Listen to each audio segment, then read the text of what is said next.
राहुल और प्रिया का प्यार स्कूल से शुरू होकर कॉलेज तक पहुंच चुका था। दोनों एक दूसरे से बेहद प्यार करते थे और दोनों ने एक साथ ढेर सारे सपने देखे थे। अपनी खुशहाल ज़िंदगी के राहुल का ये आखिरी साल था। कॉलेज में शाम को मिलने की बात कहकर प्रिया ने फ़ोन काट दिया था। राहुल ने घड़ी देखी तो अभी दिन के 3 बज रहे थे। वह प्रिया से मिलने के लिए बेचैन हो रहा था। आज राहुल ने महसूस किया कि प्रिया की आवाज़ में एक बेचैनी सी थी। शाम होने को आई थी। अचानक राहुल के घर की घंटी बजी और इससे पहले कि राहुल दरवाजे तक पहुंचता, उसकी माँ ने दरवाज़ा खोला। वह प्रिया ही थी। उसने राहुल की माँ को नमस्ते किया और सीधे राहुल के कमरे की तरफ बढ़ गई। राहुल की माँ को उनके प्यार के बारे में पता था, इसलिए वह मुस्कुराकर रह गई। राहुल की माँ ने कहा, राहुल मैं चाय बना रही हूँ। राहुल ने कहा, ठीक है माँ। फिर राहुल ने प्रिया को गले लगाया। राहुल की बाहों में सिमटी प्रिया ने अचानक अपना सर राहुल की तरफ उठाया। राहुल का जैसे सीना फट गया हो। प्रिया की तरफ देखकर प्रिया की आंखों में आंसू भरे हुए थे। राहुल समझ नहीं पाया कि अचानक से क्या हो गया। फिर उसने सबसे पहले प्रिया के आंसू पोंछे और राहुल ने प्रिया से पूछा, क्या हुआ जान, तुम रो क्यों रही हो?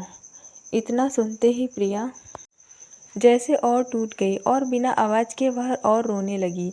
उसकी आंखों से निकलते आंसू राहुल का सीना चीर रहे थे। राहुल से रहा नहीं गया और उसने सबसे पहले दरवाज़ा बंद किया ताकि प्रिया के रोने की आवाज़ कमरे से बाहर न जाए। फिर उसने प्रिया को अपने बिस्तर पर बिठाया और खुद नीचे फर्श पर बैठ गया। प्रिया का हाथ अपने हाथों में लेकर उसने प्रिया से कहा, जान बोलो, ऐसा क्या हो गया कि तुम इतना रो रही हो? तुम्हें पता नहीं मेरे दिल पर क्या गुजर रही है तुम्हारे आंसू देखकर। अब प्लीज़ बताओ क्या हुआ है। प्रिया ने अपने आंसू पोंछे और अपने आप को संभालते हुए राहुल का हाथ पकड़कर बोली, हमारा साथ यहीं तक था जान, हमारे रास्ते आज के बाद कभी साथ नहीं होंगे। राहुल को जैसे एक झटका लगा।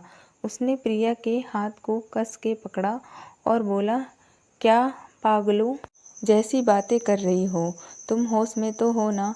प्रिया की आंखों से फिर से आंसू टपकने लगे।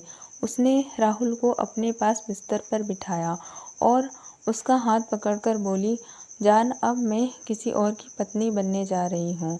पापा ने आज ही मेरा रिश्ता तय कर दिया और घर में सब बहुत खुश हैं। राहुल पागलों की तरह उसकी तरफ देखकर प्रिया की बातें सुन रहा था। उसे समझ नहीं आ रहा था कि वह कैसे और क्या बोले। फिर थोड़ी देर बाद जैसे उसे होश आया, उसने प्रिया की आंखों में झांक कर कहा, तुम मजाक कर रही हो ना जान? हालांकि राहुल की आवाज़ कर रही थी कंपन, खुद राहुल को बता रही थी कि वह जानता था कि अब सब कुछ खत्म हो चुका है और प्रिया मजाक नहीं कर रही है। प्रिया ने उसके सवाल का जवाब नहीं दिया। अपने चेहरे को दुपट्टे से पोंछकर उसने राहुल से पूछा, क्या तुम्हें यह सच में मजाक लग रहा है? राहुल को अचानक से ऐसा लगा जैसे पूरा कमरा उसकी आंखों के सामने घूमने लगा हो। उसने अपना सर अपने हाथों से पकड़ लिया और एक शब्द न कहकर फर्श की तरफ देखने लगा। सब कुछ धुंधला सा दिख रहा था उसे, क्योंकि उसकी आंखों में आंसू भर आए थे जो अभी अभी उसकी बचपन की मोहब्बत प्रिया ने उसे तोहफे में दिए थे। प्रिया बिस्तर से उठी और दरवाजे की तरफ बढ़ी। राहुल अभी भी वैसा ही बैठा हुआ था। प्रिया ने जब राहुल का नाम लेकर पुकारा तो राहुल हैरान होकर प्रिया की तरफ देखने लगा। आज तक जो प्रिया उसे जान के अलावा और कुछ नहीं कहती थी, आज शादी तय होते ही उसे उसके नाम से बुला रही थी। अचानक जैसे राहुल को होश आया, उसके चेहरे पर आंसुओं को साफ देखा जा सकता था। उसके होठों पर एक दर्द भरी मुस्कुराहट थी। उसने प्रिया की तरफ गौर से देखा और बोला, तुम ये कहने वाली हो ना कि मैं तुम्हारी शादी में कोई बाधा ना डालूं? प्रिया ने यह सुनकर सर झुका लिया और हल्के से बोली, हाँ राहुल, यही कहना था मुझे। पूरी उम्मीद है कि तुम मेरी हालत समझोगे और कुछ भी ऐसा वैसा नहीं करोगे जिससे यह शादी टूटे या मेरी या मेरे घर वालों की बदनामी हो। राहुल हैरानी से प्रिया को देखता रह गया। यह था उसके बचपन का प्यार, जिसे यह तक पता नहीं कि वह ऐसा कुछ करने की सोच भी नहीं सकता जिससे प्रिया या उसके घर वालों का कोई नुकसान हो। क्या इतना ही जानती थी प्रिया उसे? राहुल प्रिया से कुछ कहने वाला था, मगर फिर रुक गया। उसने प्रिया की तरफ देखते हुए दीवानों की तरह मुस्कुराया और अपने दोनों हाथ प्रिया के सामने जोड़े और फिर दरवाज़ा खोल दिया। प्रिया जैसे ही कमरे से निकली, उसने देखा कि राहुल की माँ वहीं दरवाजे पर खड़ी थी। वह समझ गई कि राहुल की माँ ने सब कुछ सुन लिया है। अपना सर झुकाकर प्रिया वहाँ से चली गई। राहुल की माँ ने राहुल के कमरे में चाय रखी और उन्होंने राहुल की तरफ देखा।